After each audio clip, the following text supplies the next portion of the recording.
Hey, it's your girl Chanel Renee. Welcome to Purity Points. I'm super excited about this video.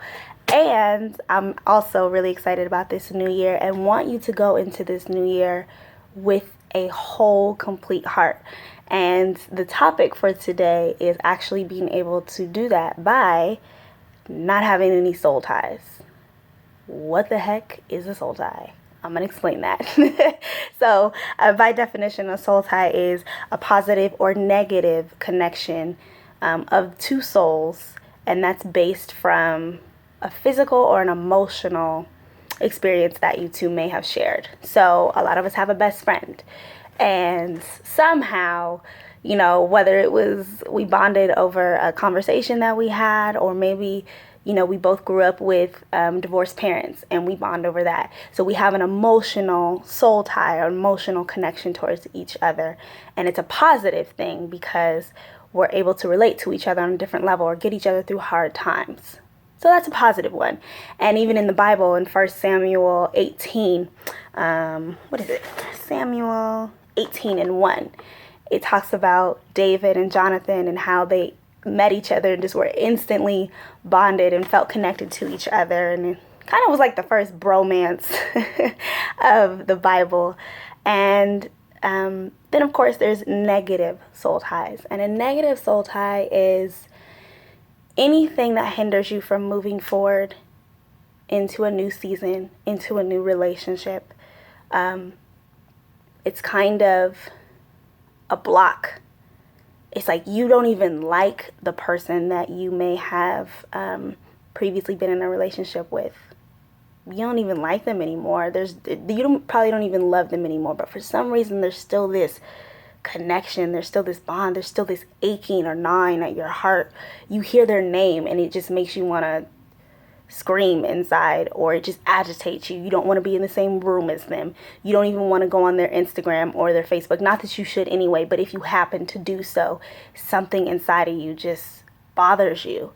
And that is honestly still having a soul tie, and it's a way of control. It's kind of like you can't be connected to the person you're supposed to if you're still tied down to somebody you shouldn't be. It's just like a divorce, to be honest. People, you can't be married until you're divorced, completely divorced, not just, oh, we're separated. No, completely divorced. So it's hard for you to be in a new relationship with somebody if you have all these different people tied to your soul that you don't even want in your soul. And that's the hardest part, is understanding, like, I don't even want this person around. Why am I still connected to them? Because you have to have that soul tie removed.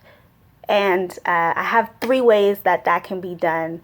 It's very simple, and I promise it is honestly something that will make your life so much easier, and you'll be able to walk into the new year with this ability to breathe easier, and just this ability to love people in a better way. A soul tie will actually choke your ability to love. You can't even love anybody the way that they should be loved because you're still kind of tied down to this other person. So the first way that you can break a soul tie is you need to identify it.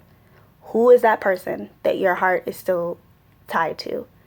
Who is that person that instantly, if they called you on the phone, something inside of you, your gut just jumps and you're like, oh, I don't know what to do.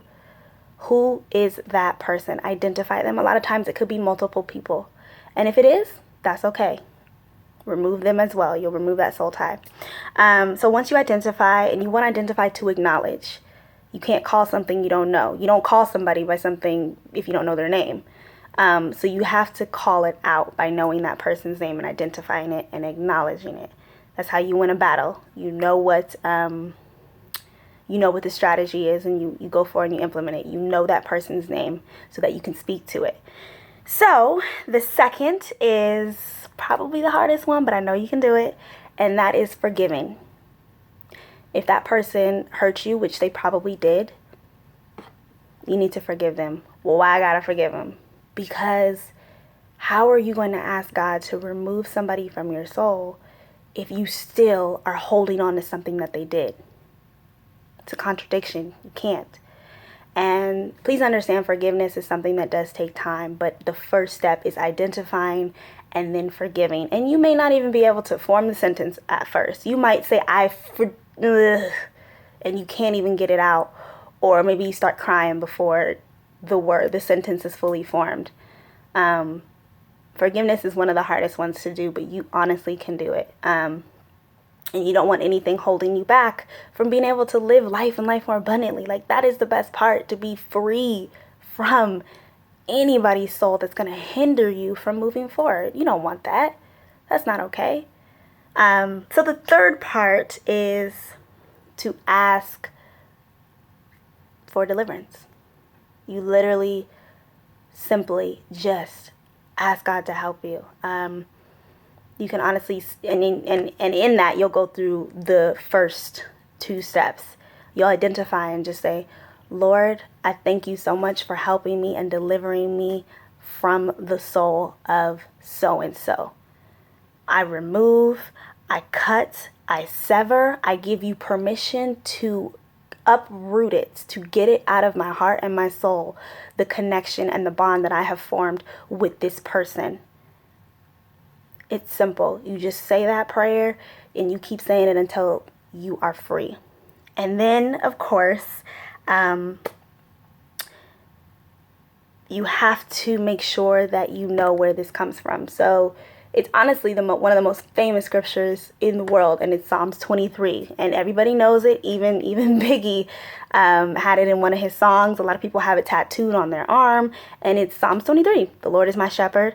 I shall not fear. I shall not want. He makes me lie down in the green pastures. And there is Psalms 23:3 that states, He restores my soul. You honestly just have to ask God to deliver you from the soul tie and to restore your soul. What is your soul? It's your mind, your will, and your emotions. That is what is bonding you to this person. It's your mind, your will, and your emotions. And the crazy part is, it's not even something that you knew you freely gave to them. It's something that's formed off of just that basic interaction that you may have had. And a physical interaction with somebody, a sexual physical interaction with somebody, is a double soul tie, because not only are your emotions involved in sex, but your physical body is involved. So that's why that soul tie is one that's a little bit harder to get rid of or to even understand. But it's definitely possible. And then, of course, just make sure that you continuously say that. If you start feeling bad one day, or if you still feel like some type of way about this person, you just honestly say, thank you, Lord, for restoring my soul. Thank you, Lord, for restoring my soul. Enjoy.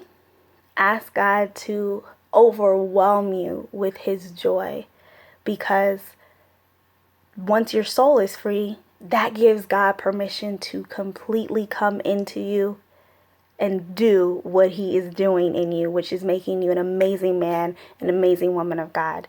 But you got to get free from anybody that's going to hinder you to do that. So I enjoyed being able to let you know how to get rid of soul ties, and hope that you take the time to really do it and go forth with it. It's honestly one of the most freeing things in the world. I am praying for you.